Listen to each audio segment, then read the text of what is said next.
नमस्कार दोस्तों, आज हम इस वीडियो में आपके साथ डिस्कस करेंगे वर्नियर हाइट गेज के बारे में।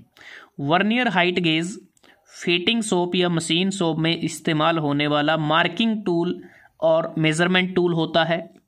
वर्नियर हाइट गेज की मदद से हम जॉब या वर्कपीस के ऊपर मार्किंग कर सकते हैं और इस गेज की मदद से हम जॉब या वर्कपीस की जो हाइट है उसको भी मेजर कर सकते हैं, माप सकते हैं, या फिर दो सरफेस के बीच की जो हाइट का डिफरेंस है उसको भी मेज़र किया जा सकता है। और इस गेज की मदद से सिर्फ स्ट्रेट मार्किंग की जा सकती है, बिल्कुल सीधी मार्किंग। कर्व या फिर सर्कल इसके द्वारा हम मार्क नहीं कर सकते। स्ट्रेट मार्किंग करने के लिए इसका इस्तेमाल किया जाता है। वर्नियर हाइट गेज की जो एक्यूरेसी है वो वर्नियर कैलिपर की तरह ही होती है। जैसे हम वर्नियर कैलिपर को रीड करते हैं उसी तरह से वर्नियर हाइट गेज को भी रीड किया जाता है। अब बात करते हैं वर्नियर हाइट गेज के क्या क्या पार्ट्स होते हैं। जैसा आपको डायग्राम में नज़र आ रहा है, सबसे पहले हम बात करेंगे बेस की, जो बिल्कुल बॉटम में है। बेस जिसके ऊपर ये पूरा माउंट होता है, सभी पार्ट्स बेस के ऊपर ही माउंट हैं। और बेस को हम सरफेस प्लेट या फिर मार्किंग टेबल पर इसको रखा जाता है। बेस हमें स्टेबिलिटी और रिजिडिटी प्रोवाइड करता है। उसके बाद जो वर्नियर हाइट गेज है ये स्टेनलेस स्टील का बना होता है और जो बेस है, बेस के ऊपर ये वर्टिकल बार होती है जिसे हम बीम भी कहते हैं। और वर्टिकल बार के ऊपर ही मेन स्केल होता है और ये जो मेन स्केल है इसकी जो डिवीज़न है वो सेंटीमीटर में होती हैं। और इसकी जो रेंज है यहाँ पर ये 30 सेंटीमीटर की इसकी रेंज है वर्नियर हाइट गेज की। 45 सेंटीमीटर का भी होता है, 60 सेंटीमीटर का भी वर्नियर हाइट गेज होता है। अकॉर्डिंग टू रिक्वायरमेंट हम अलग अलग रेंज के जो वर्नियर हाइट गेज हैं उसका इस्तेमाल कर सकते हैं। उसके बाद आता है स्लाइडिंग हेड। नाम से ही पता चलता है स्लाइडिंग कि जो स्लाइडिंग हेड है ये वर्टिकल बार के ऊपर स्लाइड करता है कि हमें मार्किंग कितनी किस हाइट पर करनी है या किस सरफेस की हाइट कितनी है, उस हिसाब से हम स्लाइडिंग हेड को वर्टिकल बार के ऊपर या नीचे स्लाइड कर सकते हैं। और जो स्लाइडिंग हेड है इसके ऊपर ही एक वर्नियर स्केल होता है जिसमें एक साइड पर तो इंचीज में होती हैं डिवीजन और दूसरी साइड पर mm में डिवीजन होती हैं।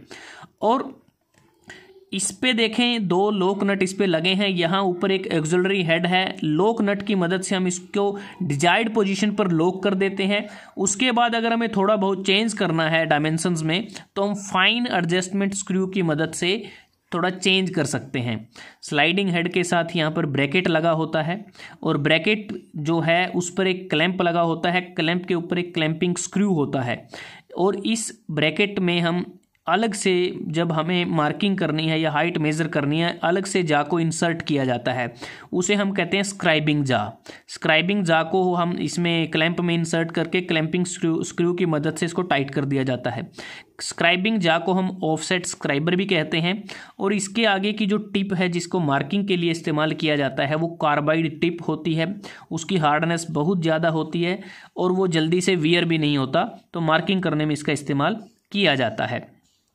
उसके बाद अगर हम बात करें जो वर्नियर हाइट गेज है इस पे जो रीडिंग है वो किस प्रकार से ली जाती है, तो वर्नियर हाइट गेज का जो लीस्ट काउंट होता है वो होता है 0.02 mm। ये वो मेज़रमेंट होती है जो किसी भी जिस इंस्ट्रूमेंट का जो लीस्ट काउंट है वो उसका मिनिमम मेज़रमेंट है जो हम इस पे मेज़र कर सकते हैं। तो सबसे पहले जैसे हमें हाइट को मेज़र करना है तो इसमें क्या है कि हम दो रीडिंग देखते हैं। जो पहली रीडिंग है फर्स्ट रीडिंग, सपोज मान लीजिए हमने एक मेज़र किया और पहली जो रीडिंग है वो हम मेन स्केल पर देखेंगे। अब मेन स्केल पे क्या है, जो सेंटीमीटर में डिवीज़न है, तो सपोज करो पहली रीडिंग आई हमारी 4 सेंटीमीटर। अगर इसको mm में कन्वर्ट करें तो ये हो जाएगा 40 mm, तो 4 सेंटीमीटर। उसके बाद थोड़ी सी अगर मैचिंग फिर देखेंगे जो वर्नियर स्केल है वो कहाँ पर किस रीडिंग के साथ मैच करता है मेन स्केल पर, तो सेकंड रीडिंग आएगी हमारी वर्नियर स्केल से सो मान लीजिए वो आ गई 16, तो 16 क्या है वो mm में होगी। तो फाइनल रीडिंग क्या होगी, जो फर्स्ट रीडिंग है प्लस सेकंड रीडिंग को हम लिस्ट काउंट से मल्टीप्लाई करेंगे तो 40 प्लस 16 इंटू 0.02 जो लिस्ट काउंट है इक्वल टू 40 प्लस 0.32, तो हमारी जो फाइनल रीडिंग आएगी वो आएगी 40.32 mm। तो इस प्रकार से हाइट को मेजर किया जा सकता है। तो दोस्तों जो वर्नियर हाइट गेज के बारे में हमने आज डिस्कस किया, इसका फंक्शन क्या है, कहाँ इसको इस्तेमाल किया जाता है और इसके क्या क्या पार्ट्स होते हैं। और वर्नियर हाइट गेज को यूज़ करने से पहले क्या होता है कि हम एक बार इसको नीचे लेके आते हैं स्लाइडिंग हेड को, और जो 0 0 की मैचिंग की जाती है, जो 0-0 की मैचिंग अगर नहीं है, सपोज थोड़ा बहुत हमें एरर आ रहा है, तो क्या है कि यहाँ पर जो एडजस्टिंग स्क्रू है इसकी मदद से मेन स्केल को एडजस्ट किया जाता है और 0-0 की मैचिंग की जाती है रीडिंग लेने से पहले। तो दोस्तों अगर आपको ये वीडियो अच्छा लगा, आप इसको लाइक कर सकते हैं, शेयर कर सकते हैं अपने दोस्तों के साथ, स्टूडेंट्स के साथ, और जल्द ही हाजिर होते हैं एक नए वीडियो के साथ। तब तक के लिए धन्यवाद। आपका दिन शुभ रहे।